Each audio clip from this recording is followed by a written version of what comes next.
জেনে নিন মেয়েদের চাহিদা কত বছর বয়স পর্যন্ত থাকে।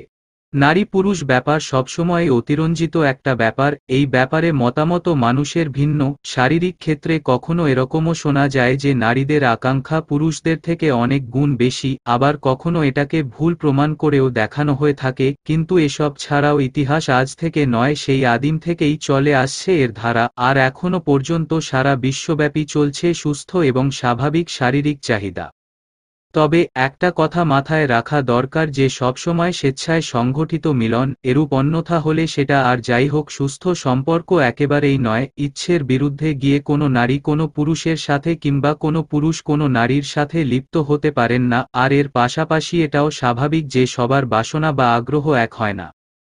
নারীদের কথাতেই যদি এক্ষেত্রে আসা যায় তবে দেখা যায় যে প্রসঙ্গে প্রত্যেক নারীর ইচ্ছে সমান হয়ে থাকে না, কোনো কোনো নারী অত্যাধিক কাতর হয়ে থাকেন, আবার পুরুষদের ক্ষেত্রেও কোনো পুরুষের ইচ্ছা থাকে বেশি, অর্থাৎ শারীরিক চাহিদার ব্যাপারে তাদের আগ্রহ এবং মিলনের ইচ্ছা থাকে ব্যাপক। আবার কোনো নারী-পুরুষ সুস্থ পক্ষপাতী এবং তারা প্রয়োজন মাফিক মিলন পছন্দ করে, আবার কিছু নারী-পুরুষ যৌনতাকে খুবই কম মাত্রায় পছন্দ করে। অনেকের এ ব্যাপারে ভীতিও থাকে। যৌনতার ব্যাপার বিশেষ করে নারী-পুরুষের যৌনতার ব্যাপারে উৎসাহ এবং আগ্রহ যদি না থাকে তবে চরম পুলক আসতে পারে না। নারীদের ইচ্ছার সময়সীমা, মেয়েদের চাহিদা ছেলেদের 4 ভাগের 1 ভাগ, কিশোরী এবং টিনেজার মেয়েদের ইচ্ছা সবচেয়ে বেশি। 18 বছরের পর থেকে মেয়েদের চাহিদা কমতে থাকে, 30 এর পরে ভালোই কমে যায়।